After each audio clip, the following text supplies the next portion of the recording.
Здравствуйте! В эфире информационный выпуск Амши-Шара. Сегодня в программе.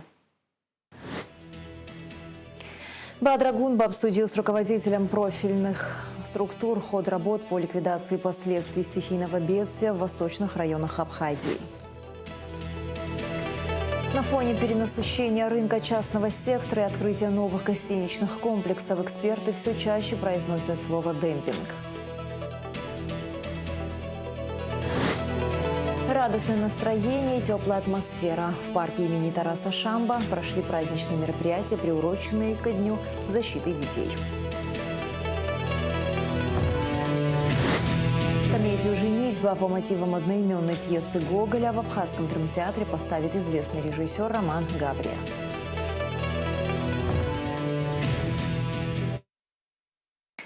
Вопросу ликвидации последствий наводнения в восточных районах Абхазии, вызванного обильными ливнями, посвящалось совещание, которое провел президент Бадра Гунба.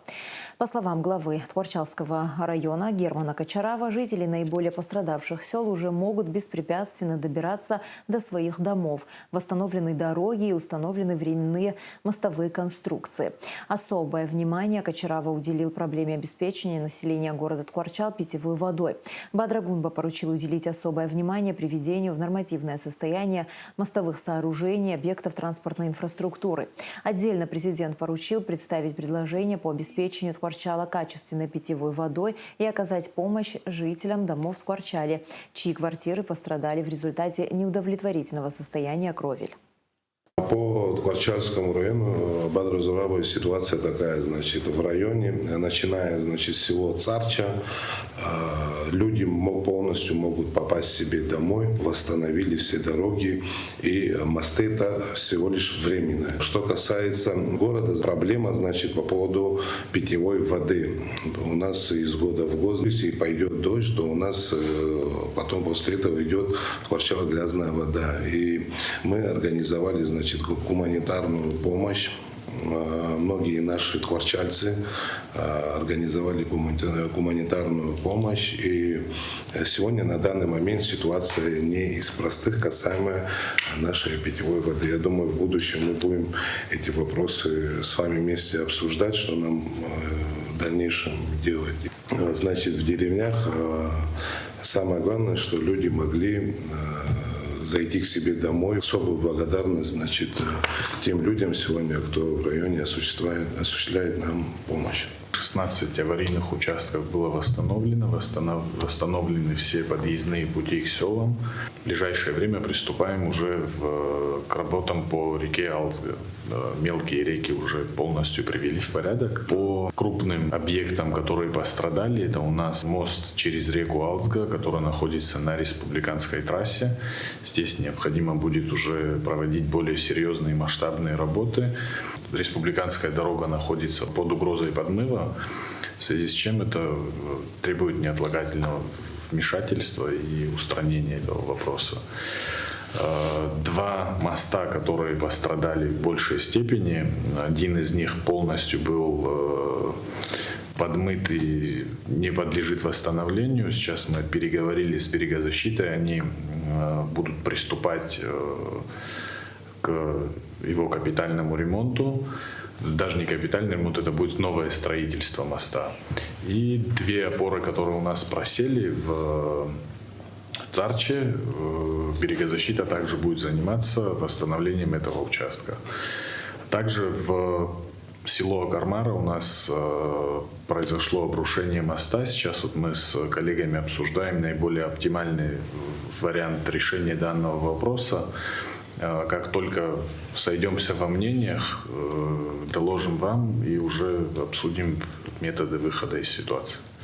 Бадра Зуравович, мероприятия по ликвидации чрезвычайной ситуации, имевшие место недавно в восточной части нашей страны, они практически не прекращаются ни на один день.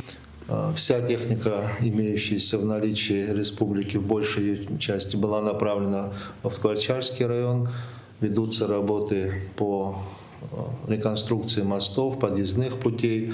Со своей стороны комиссия по чрезвычайным ситуациям, по ликвидации последствий чрезвычайных ситуаций и стихийных бедствий сейчас ждет обобщенную информацию о нанесенном ущербе, ну и потом впоследствии будем принимать решения о финансовом обеспечении этих мероприятий. Уважаемые коллеги, в первую очередь хотел бы отметить скоординированную работу и администрации района, и управления капитального строительства. И здесь, конечно, не могу не отметить и не поблагодарить частные компании, которые предоставили на безвозмездной основе свои технические возможности. И порядка 38 единиц техники сегодня работает в районе. Не могу не отметить оперативность взаимодействия. И результатом этого, конечно же, является возможность людям добраться и до дома. Временную, но при этом все-таки возможности коммуникации. Эту работу необходимо продолжить. Сейчас очень важно привести в порядок мостовые сооружения, чтобы, не дай бог, там не произошло дополнительных каких-то чрезвычайных ситуаций. Это что касается сельских дорог. Что касается города, значит, Тхорчал, есть факты, когда и многоквартирные дома пострадали из-за ветхого состояния кровель, крыш. Надо будет дообследовать ситуацию с многоквартирными домами, посмотреть, чем в этой связи мы можем быть полезными. Также материалы надо будет направить в комиссию по чрезвычайным ситуациям. Что касается питьевой воды, проблемой не раз пытались заняться, решить эту проблему.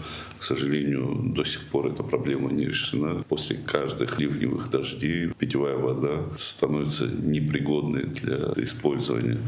Давайте вместе подумаем механизм того, как обеспечить город в непогоду чистой питьевой водой. У нас должно быть понимание того, как можно решить эту проблему. Что касается республиканской трассы и мостового сооружения через реку Алтска, я сам увидел ситуацию, которая складывается там. Я думаю, что угроза существенная. Надо снимать эти угрозы для того, чтобы не было никаких сложностей, во-первых, с передвижением граждан, и, во-вторых, конечно же, это безопасность, это стратегическая дорога. Вносите свои предложения. Вопросам предоставления предприятиями и индивидуальными предпринимателями достоверной финансовой и статистической отчетности посвящалось совещание, которое провел премьер-министр Владимир Дылба. Также обсуждались меры по контролю за соблюдением минимального размера месячной заработной платы, установленной по решению правительства в сумме 20 тысяч рублей с 1 января 2026 года. Участники встречи обсудили влияние данного решения на текущую социально-экономическую ситуацию, а также определили административные меры, необходимые для предотвращения сокрытия фактического уровня оплаты труда. Глава правительства подчеркнул, что решение о повышении минимального размера заработной платы было принято с целью легализации доходов и искоренения серых схем оплаты труда. Он поручил уполномоченным органам сосредоточить усилия на обеспечении строгого контроля за соблюдением новых требований. Отдельное внимание на совещании было уделено важности полного и своевременного предоставления субъектами предпринимательской деятельности надлежащей отчетности в органы статистики. Это является ключевым условием для организации эффективного статистического учета в экономической и социальной сферах республики. По итогам встречи премьер-министр поручил до конца текущей недели представить конкретные предложения по всем обсуждающимся направлениям. Проект по реконструкции набережной получает новый импульс. Скоро начнется старт работ по реконструкции пирса напротив кафе «Брехаловка», сообщает пресс-служба столичной администрации. Глава администрации Сухума Тимур Агарба, его заместитель Константин Тарба, заместитель начальника управления общественных проектов администрации президента России Александр Журавский, а также замруководителя Главного управления строительства Краснодарского края Станислав Аболдачевский посетили набережную столицы, где скоро начнется реконструкция пирса. Обновление причала – часть проекта благоустройства набережной Сухума, который реализуется при поддержке российских регионов, абхазского бизнеса и международного аэропорта Сухум имени Владислава Арзенба. Работы по реконструкции пирса финансируются и проводятся при поддержке Краснодарского края. Агарба и Журавский также осмотрели ход реконструкции на других участках. Мэр Сухума подчеркнул, что благоустройство набережной должно быть осуществлено на высоком качественном уровне. На календаре начало июня. В Абхазии официально стартует туристический сезон. На фоне перенасыщения рынка частного сектора и открытия новых гостиничных комплексов эксперты все чаще произносят слово «демпинг». Существует ли резкое падение цен на отдых в стране, узнавала Гугуца Вардания. 300 или 500 рублей за номер в сутки. Такие шокирующие цифры в последние дни то и дело появляются на сайтах бронирования гостиниц и отелей республики. Пройти мимо столь щедрых предложений туристу крайне сложно. Но что стоит за этой невиданной щедростью? Эксперты объясняют, причину резкого падения цен на старте сезона несколько. Главные из них – капризы погоды и жесткая конкуренция с зарубежными курортами. Как следствие, временное падение спроса. Были цены от 300 до 400, 600, 700 рублей. Да, такие цены были. Они были вчера, позавчера, сегодня и завтра есть еще такие цены. Но они делаются почему? Потому что май и апрель были в большой просадке. К сожалению, погодные условия, полетная программа, совокупности доллар в районе 70 рублей, конечно, таки сыграли свою роль на турпотоке. То есть турпоток снизился, было его перенаправление на другие направления зарубежные, допустим, как Турция, Египет, Вьетнам, безвизовый Китай, не забывайте. То есть была масса предложений, которые были выгоднее, более лучше, чем Абхазия. И когда турпоток снизился на Абхазию, конечно, таки из-за того, что спроса не было, некоторым туроператорам пришлось снизить свои цены. Как отмечает руководитель Абхазо-Российской туристической ассоциации Тараш Хутаба, сегодняшние низкие цены на номера не свидетельствуют о долгосрочном снижении прайса. Это стандартная бизнес-логика. Если отель реализовал 95 из 100 номеров по высокой цене, оставшиеся 5 штук продаются с дисконтом непосредственно перед датой заезда, чтобы не простаивать. Это стратегия, зависящая от обстоятельств. Плюс не забывайте о том, что, к сожалению, сейчас глубины продажи нету. Как мы общаемся с нашими российскими коллегами, так как глубины продажи нету, вынуждены многие, к сожалению, ставить такие цены.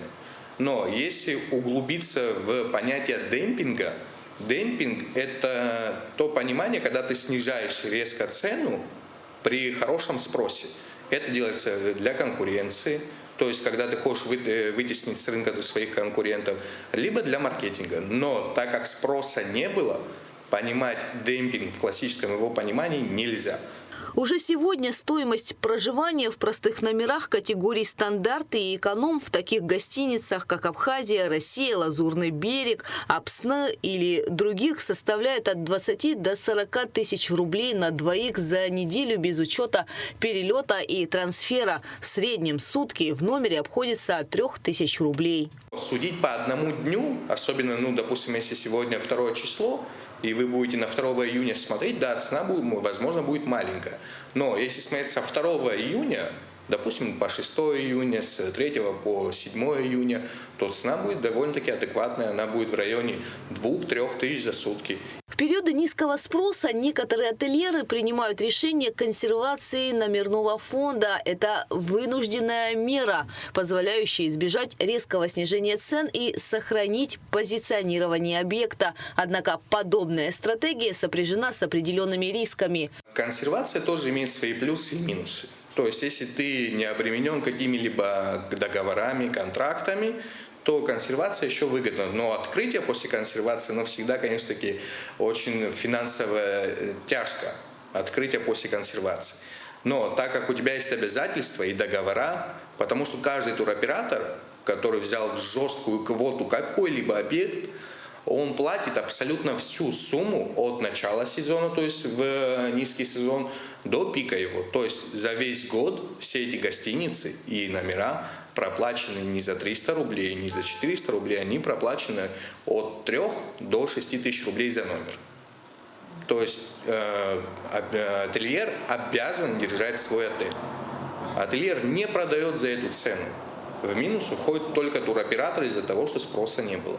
Сегодня предложение на туристическом рынке превышает спрос. Конкуренция внутри страны растет пропорционально вводу новых отелей. Дополнительное давление оказывает внешняя конкуренция. Другие страны предлагают более гибкие и привлекательные условия для отдыха. Сейчас предложений больше, чем спроса. То есть, говорить о чем-либо преждевременно нельзя. У нас предложение с каждым годом становится все больше и больше, и конкуренция увеличивается. Плюс мы не конкурентоспособны с нашими соседями, к сожалению, с той же Турцией, с тем же Вьетнамом, Египтом. Если вы посмотрите данные ТОР, то есть там будет увеличение процентное по направлениям. И одним из таких резких увеличений было направление Вьетнама, Таиланда, Турции. Абхазия тоже вошла в этот список, но она не держит топовые позиции по сравнению с этими странами.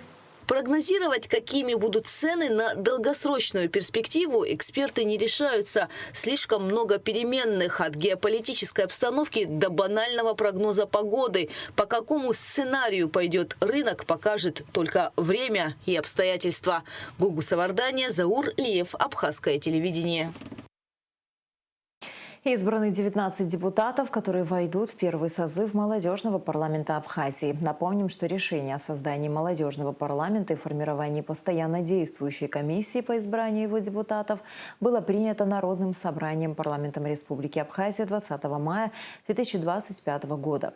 Основные цели нового органа – содействие реализации государственной молодежной политики, вовлечение молодежи в общественно-политическую жизнь страны, подготовка предложений по вопросам, затрагивающим права и интересы молодого поколения. Было принято решение о формировании счетной комиссии, в рамках которой пройдет тайное голосование. Хочу вам напомнить, что поступило порядка 63 заявок со всех уголков нашей страны. И сегодня мы узнаем конечный результат и о том, какой будет состав первого созыва молодежного парламента Республики Абхазия. Счетная комиссия состояла из 3 членов избирательной комиссии. В результате подсчета голосов у нас следующие результаты. 19 человек в соответствии с положением избраны в молодежный парламент при парламенте Республики Абхазия. Значит, по Гальскому району это Джумутия Ираклий и Сергинава Шахан. По Ачемчирскому району Асабу Адаур и Гвинджа Алхаз.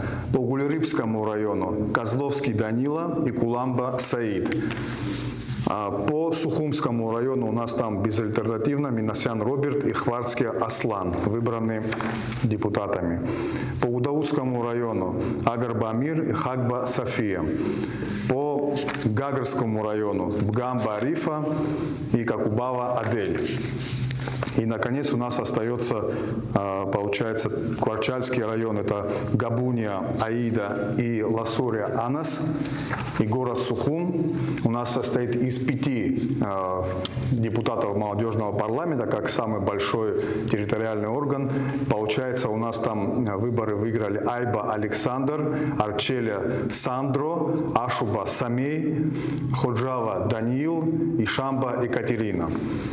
Мы от всей души искренне поздравляем наших ребят, которые вошли в состав молодежного парламента, и желаем им успехов в плодотворной работе.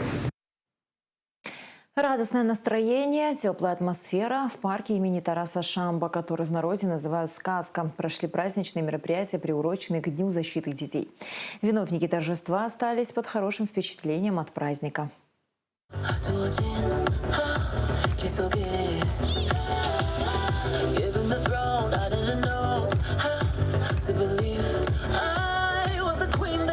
Я приехала из Москвы сюда отдыхать, но только и попала на этот фестиваль. Еще мне нравится здесь, что тут море, тепло, и картина мне нравится все. Мне нравится на этой картине, что тут как бы в одно время и закат, и как бы небо. Мне нравится рисовать. Мне нравится этот конкурс, что здесь все красочно, все объемно, что много детей занимаются, выступают.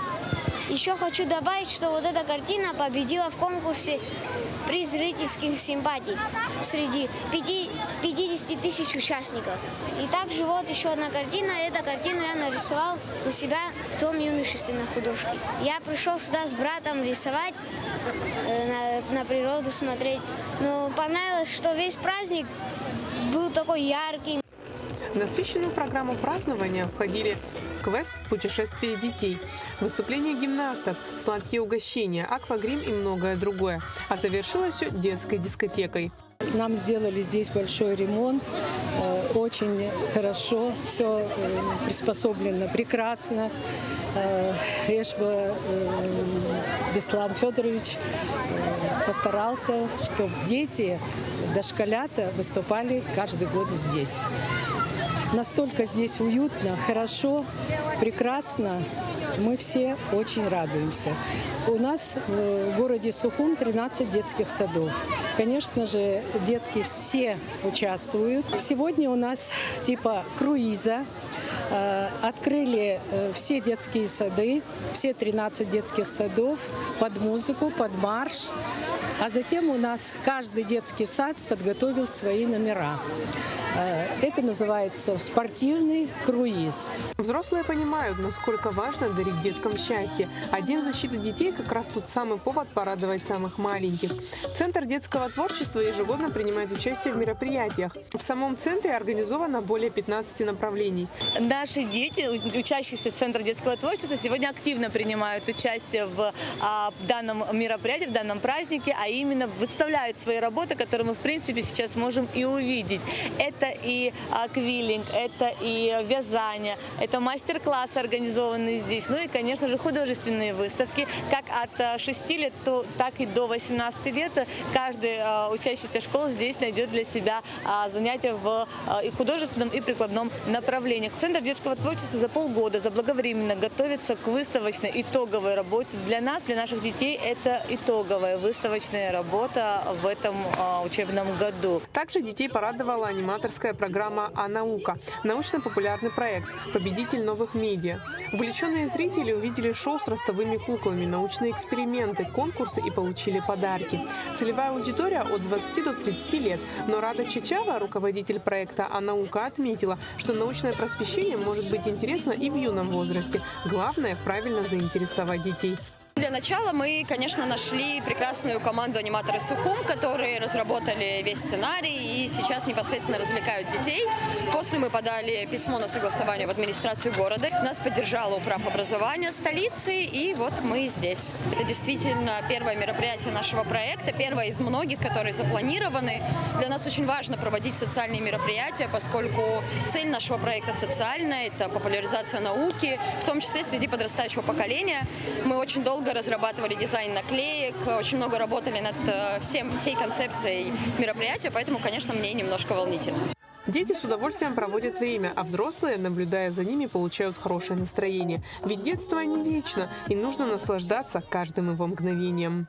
Айлита Арутюняна, Храмичпа, Абхазское телевидение. Праздничный концерт, приуроченный ко Дню защиты детей, состоялся на набережной Сухума. Детские вокальные хореографические коллективы представили разнообразную программу, чем порадовали своих родителей и многочисленных зрителей. Яркое солнце, детский смех и море музыки. Администрация города Сухум организовала для маленьких горожан настоящий праздник в честь Дня защиты детей. Прямо сейчас за моей спиной проходит большой концерт «Летнее солнышко». На сцене друг друга сменяют лучшие детские вокальные студии и хореографические группы города. Атмосфера здесь просто потрясающая.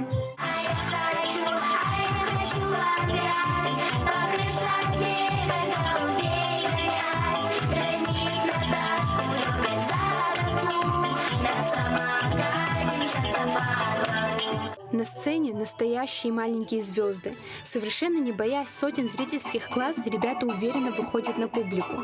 Несмотря на возраст, юные артисты показали зрителям настоящий профессионализм и артистизм. Мы сегодня будем выступать один танец убывский. Он мне очень нравится. Мне нравится платье, которое мы одеваем. Сам танец, сам рисунок. Мне очень все нравится. Праздник в центре столицы продлился до самого вечера. И глядя на эти сияющие глаза и искренние улыбки, понимаешь, детство должно быть именно таким, беззаботным, ярким и наполненным любовью. Сегодняшний день в Сухуми доказывает, что когда взрослые объединяются ради детей, мир действительно становится светлее. Среди зрителей на концерте как дети, так и взрослые с удовольствием наслаждающиеся программой. Приятно, что в этот день мы все собрались на этой площадке. Детвора показывает свои успехи творческие. Хотелось бы, чтобы праздники такие детские проводились чаще, не только Международный день детей. Это как-то дает возможность детям проявить не только свои способности, но и общаться. Ну и кроме того, гостям нашей республики приятно будет видеть национальные танцы в исполнении наших детей. На площади Багапши развернулся настоящий праздник. Тройка популярных сказочных героев превратили площадь в игровую зону. Гигантские мыльные пузыри, веселые старты и любимые лакомства. Мороженое и сладкую вату здесь раздавали всем желающим бесплатно. А чтобы праздник стал еще ярче, художники по аквагриму за считанные минуты превращали каждого ребенка в любимого супергероя или сказочного персонажа. Чаще всего выбирают, если девочки, то каких-либо единорогов или цветочки, бабочки. А мальчики чаще всего супергероев по типу Человека-паука, Халка и, скорее всего, Паутину. Детям очень нравится. Мы танцевали разные тренды, которые они знают, фонки. Мы будем рисовать детишкам аквагрим по их пожеланиям. А также чуть-чуть попозже у нас будет мастер-класс по рисованию мелков, и каждый из ребят сможет себя проявить и нарисовать какой-то рисунок на память. День защиты детей – это не просто праздник, а важное напоминание взрослым об их главной ответственности, напоминание о том, как уязвим мир ребенка и как сильно он нуждается в поддержке, понимании и безопасности. Этот день призывает помнить, что за каждым ребенком, выступающим сегодня на сцене, стоит огромный труд родителей, педагогов и всего общества. Защищать детей – это не просто оберегать их от невзгод, но и давать им возможность открыто мечтать, творить и просто быть счастливыми.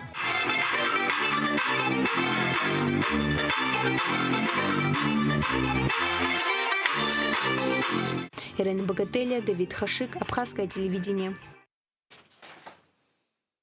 Студенты Абхазского госуниверситета приняли участие в 13-м международном поэтическом конкурсе «Созвездие культур», проходившем в городе Новосибирске. Среди участников конкурса были представители 12 стран, в том числе из Индии, Китая, Бангладеш, ЮАР, Абхазии, Греции, Польши, Словении и других. Конкурс посвящался сохранению многообразия языков и традициям представления поэзии на языках народов мира. Студенты АГУ декламировали произведения Анны Ахматовой, Марины Цветаевой, Фазили Искандера, Роберта Рождественского, Владимира Высоцкого, Даура Зандария. Организатор, руководитель с абхазской стороны, старший преподаватель кафедры русского языка и общего языкознания АГУ Эльза Сабекия. Начался прием заявок на участие в 3-м международном конкурсе вокалистов и концертмейстеров Хиблы Герзмава. К участию приглашаются вокалисты в возрасте от 21 до 34 лет и концертмейстеры от 20 до 35 лет. Прием заявок продлится до 1 октября. Форму заявки можно заполнить на сайте полностью на русском или английском языке. Абхазский театр готовится к необычной премьере. Комедию «Женитьба» по мотивам одноименной пьесы Гоголя поставит известный режиссер Роман Габрия. Российский режиссер, лауреат премии «Звезда театрала» 2025 в номинации «Лучший режиссер» Роман Габрия приступил к работе над спектаклем 2 июня.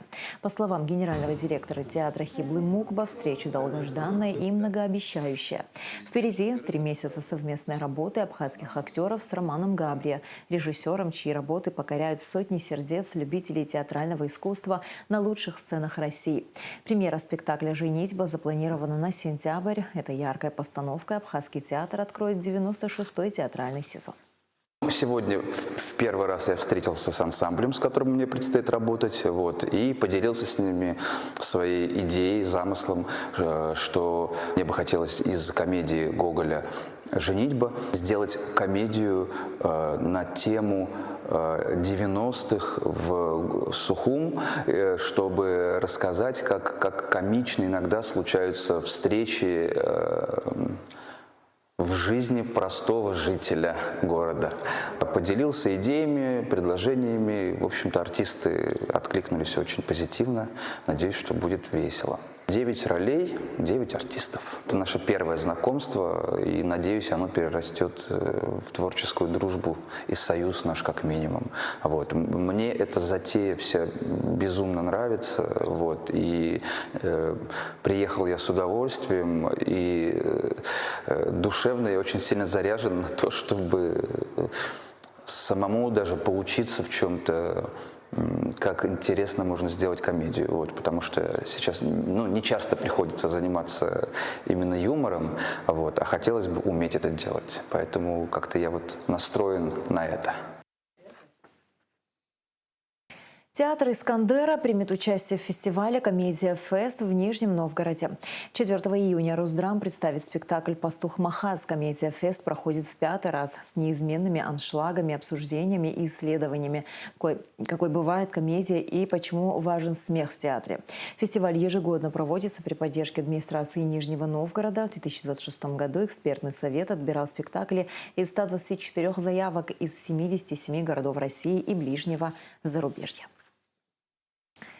И в завершении выпуска о погоде. В среду 3 июня в Абхазии ожидается переменная облачность без осадков, туман. Температура воздуха ночью 10-15, днем 21-26 градусов. Температура морской воды 15 градусов.